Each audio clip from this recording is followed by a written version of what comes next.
It all started when Lorna asked me to switch shifts. I'd never worked a Tuesday before, but I had heard about Nigel. Nigel, Lorna explained, is a functioning alcoholic and a raging misogynist. A well-off Aussie living in northwest London. His cryptocurrency successes a regular topic of conversation and justification for his expensive drinking habits. Come to think of it, I don't think I've ever seen the man finish a pint. That's the thing with double fisting. One of your drinks is always going to end up warm. This often extends to buying rounds for any nearby customer who will save him from drinking alone. Lorna explains, matter-of-factly, when he sits across the bar from you at 5 p.m. on a Tuesday, sipping his 4th Auburn whiskey, telling me I should smile more, I just end up smiling and feeling bad for the man. It seems it's this sense of pity that, despite the sexist statements he drunkenly but somehow eloquently spouts, stops anyone from ejecting the lonely middle-aged man from the pub. Customer's always right. She says she hopes he'll stop himself before his comments become inexcusable. He never does. They're always excused. At least Lorna and I didn't work the same shifts anymore. Don't get me wrong, I really like her. I just prefer it when I'm the only girl behind the bar. She's got a better ass. Tuesday, just after 5. A man waltzes into the bar. Average height, dark hair, mid to late 40s, statement glasses. Not bad looking. I don't think much of his entrance and continued to pour Bold Brian's pint. He approaches the bar. He smells of gin and cured meats. Good evening, darling. Or is that just his cologne? He shrugs off his navy woolen coat, tartan scarf, gives his hair a tousle and demands, "The usual, please, sunshine." To no one in particular. As George gets to pouring his pint, followed by a double whiskey, I wait for him to notice I'm here. Eventually, his eyes land on me. He raises his eyebrows, eyes scanning up and down my body, mouth lifted in one corner. "And who do we have here?" "Oh, I'm actually Blondie. I'll learn your name when you've lasted 2 weeks here." "But I'm Nigel." He reaches his hand out, shaking ever so slightly. I begrudgingly make contact with his clammy hands. "Pleasure to meet you, sweetness. And why haven't we met before? Far be it from me to forget a sexy blonde." Again, he starts to laugh at his own joke, but gets caught by what's evidently a severe smoker's cough. "Can I get you anything else?" "How about a kiss?" He still has my hand trapped in his. "It's a lovely blouse. Fair play to you." This was my first encounter with Nigel. In the beginning, I dreaded his song and dance. A man twice my age commenting on my appearance made my skin crawl. I would cross my arms tightly, narrow my lips into a solid line, and look anywhere but his eyes to avoid a lengthy encounter. But the compliments continued, and unwittingly, it became routine. Admittedly, a part of me did like it. Take this top, for example. I now know it makes my tits look good whilst covering my stomach. So naturally, I went back to Zara and bought it in 2 more colours. And the size up. I didn't quite realise how much this job would increase my consumption of highly calorific alcoholic drinks. I know, or I hope it's unlikely anyone will notice, but I always forget to suck in. He told me he liked my hair curly. I now curl it before most shifts. Wait, Bob Bryan said that one? He told me I smell divine, so I never skip the perfume. Meanwhile, putting in all the effort to appear as though I've put in no effort at all, of course. Or if it appears as though I have put in the effort, that is obviously for my goddamn self. I don't want to want these compliments from Nigel, of all people, but surely, if the wrong people are thinking it, the right people are thinking it too. It's like Instagram.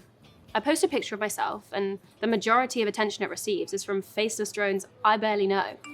But whether it's faceless drones or sweaty, middle-aged perverts in a pub, it's still validation.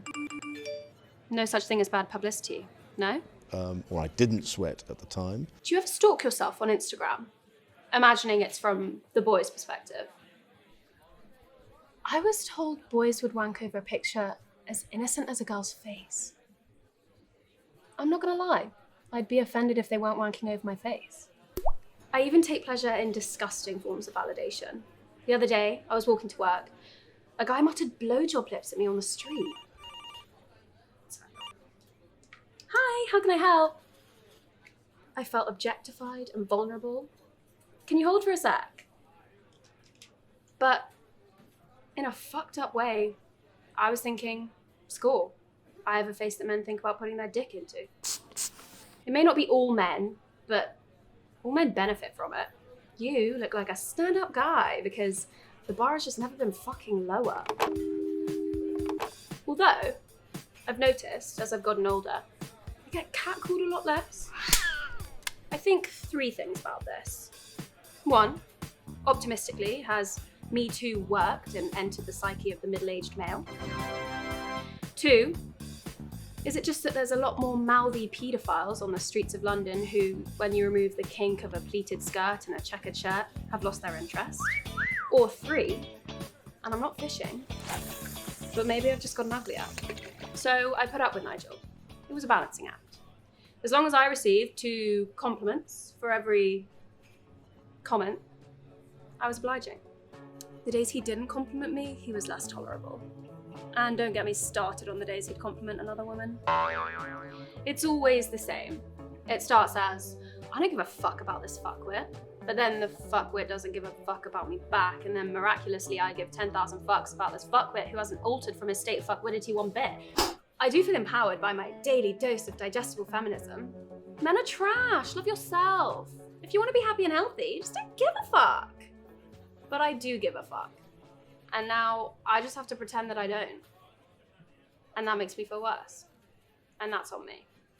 Anyway, back to Nigel. As I said, there were highs and lows, but I'd say we'd had a particularly harmonious couple of weeks. So this one Tuesday, he waltzes into the bar. Evening, babe. I offer a surprisingly genuine smile in response and get to fixing his usual. Thoughts on the new glasses, hun? 600 quid. Oh, very nice. Nice? They're fucking awesome. I laugh. You know what, babe? You've lost some of that puppy fat. Whatever you're doing, keep it up. Although my smile remains plastered on my face, any authenticity behind it is gone. I'm frozen in shock. I swallow deeply, my hands clammy, my face burning up.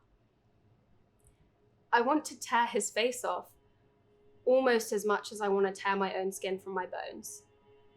Here's me thinking, no one notices these things. You yourself always pay the most attention to it.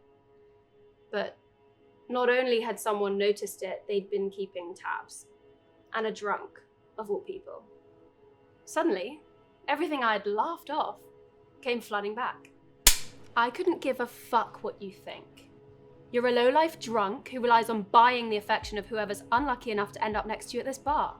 You think I should lose my puppy fat? Or do you simply feel the need to comment on my appearance because you wish you could fuck me? When in reality, you can just about get someone your own age to suck on your crusty old man penis, let alone someone half your age and twice as hot. Of course I didn't say that. And who am I kidding? I'd had a stomach bug last week. I was wondering if anyone had noticed I was thinner. So, although my smile remains plastered on my face, any authenticity behind it's gone. I'm frozen in shock. I swallow deeply, my face burning up, my hands clammy. I speak, but with that clogged sound you get when you've eaten chocolate or peanut butter. Thank you. Oh, come on. It's a compliment. Give us a smile. A smile. It clicks. This isn't about me. It's about him, them. My facial expression is a mere reflection of them. My smile, my tits, my womanhood serve to assure men that they're adequate on a daily basis. And so,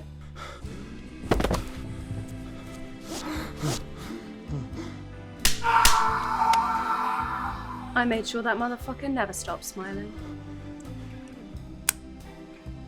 Obviously, I didn't staple his face. I don't want to get fired. Besides, why should he get to be the one that walks away smiling? He asked nicely after all.